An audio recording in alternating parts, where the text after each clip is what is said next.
So hello dear student, কেমন আছো? I hope প্রত্যেকে শুধু ভালো নয় ভীষণ ভালো আছো। স্ক্রিনের উপর কি প্রশ্ন লেখা আছে? সমাধান করো। কিসের সমাধান? 2 cos theta plus 2 root 2 equal to 3 sec theta. এটা সমাধান করতে হবে।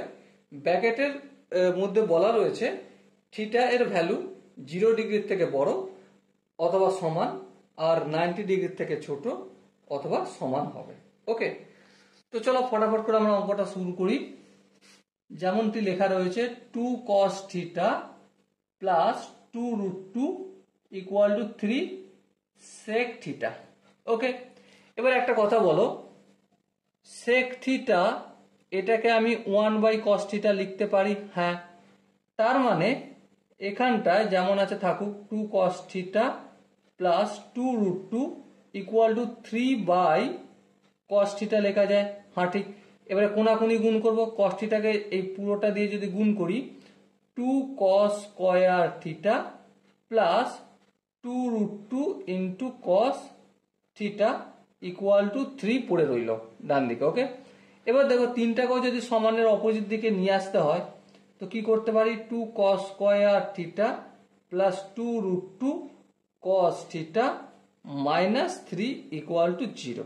ওকে, এবারে cos থিটাকে আমি একটা কাজ করি, p বলে মনে করি। তাহলে 2pa square plus 2 root 2p minus 3 equal to 0। তাহলে কি ধরেছি আমি? p equal to cos theta ধরে আগে বাড়ছি। ওকে, এবার দেখো যদি আমরা মিডল টার্ম ফ্যাক্টর করি তাহলে কি হবে? 2pa স্কয়ার তারপর মাইনাস রুট 2p তারপর plus 3 root 2p minus 3 equal to 0 করা যায়? হ্যাঁ করা যায়। দেখো এই রুট 2 আর 3 রুট 2 গুণ করলে অবশ্যই যোগ বিয়োগ করলে 2 রুট 2 হয়, তাই না? আর এই দুটোকে গুণ করলে রুট 2 ইন্টু 3 রুট 2 গুণ করলে 3 দুগুণে 6 হয়। হ্যাঁ ঠিক। এবার দেখো এখান থেকে আমি রুট 2p কমন নিলে এখানে কি পড়ে থাকবে? রুট 2 মানে কি? 2 মানে আমরা জানি রুট 2 ইন্টু রুট 2। তাহলে একটা রুট 2 কমন নিয়েছি, তাহলে একটা রুট 2 পড়ে থাকবে, আর একটা p কমন নিয়েছি, একটা p পড়ে থাকবে। ওকে, আচ্ছা এখান থেকে দেখো রুট 2 আর p দুটোই কমন নিয়ে নিয়েছি, তাই না? হ্যাঁ ঠিক। তাহলে এখানে কি পড়ে থাকবে? অবভিয়াসলি মাইনাস 1 পড়ে থাকবে। এই জায়গাটা থেকে আমরা কি কমন নিয়েছি? কি কমন নেবো? 3 কমন নেবো। তাহলে কি পড়ে থাকবে? রুট 2 আর p পড়ে থাকবে মাইনাস 1 ইকুয়াল টু 0। এবার দেখো এবার এই দুটো কমন যাচ্ছে, তাহলে root 2 into p minus 1 common গেল। কি রয়ে যাচ্ছে অবশিষ্ট? Root 2 into p plus 3 equal to 0।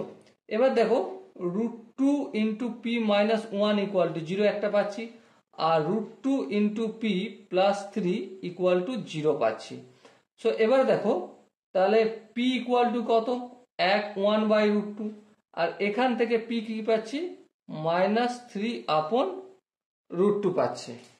ঠিক আছে, এবারে p তো p নয়, p এর ভ্যালু হচ্ছে cos থিটা। তো চলো cos থিটা পুট করো, cos থিটা। এবার বলো cos কত ডিগ্রির মান? 1/√2। cos কত ডিগ্রির মান? 1/√2। অবভিয়াসলি cos 45 ডিগ্রির মান হবে 1/√2। তাহলে থিটার ভ্যালু কত পেলাম এখান থেকে? 45 ডিগ্রি। ওকে, আই হোপ এখানটা বোঝা গেছে। এবার একটা কথা বলো, এখানে পি এর মান তো cos থিটা। হ্যাঁ ঠিক। তাহলে cos থিটা লিখলাম equal to cos theta equal two কি? মাইনাস 3/√2 পেলাম। এবার একটা কথা বলো, এবারে এই মানটা গ্রাহ্য কি হবে? হবে না। কেন? কারণ আমরা জানি এখানে উল্লেখ করে দিয়েছে যে 0 ডিগ্রি থেকে বড় হবে অথবা সমান হবে থিটা, আর 90 ডিগ্রি থেকে ছোট হতে হবে। এবার একটা কথা বলো, থিটা cos থিটার ভ্যালু 90 ডিগ্রির মধ্যে নেগেটিভ হয়? অবশ্যই হয় না। cos 0 ডিগ্রির মান কত?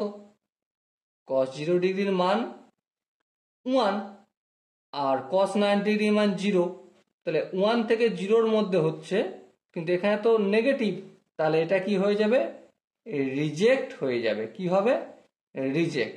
রিজেক্ট হওয়ার কারণ একটাই কারণ এই যে বলা হয়েছে কোশ্চেনে শর্ত দিয়েছে 0 ডিগ্রি থেকে 90 ডিগ্রির মধ্যে ভ্যালু আসতে হবে, কিন্তু আমরা জানি কি cos থিটার ভ্যালু 1 থেকে 0 পর্যন্ত হয়, তাই না? 90 ডিগ্রি, 0 থেকে 90 ডিগ্রির মধ্যে cos 0-র মান কত, 1 হয়।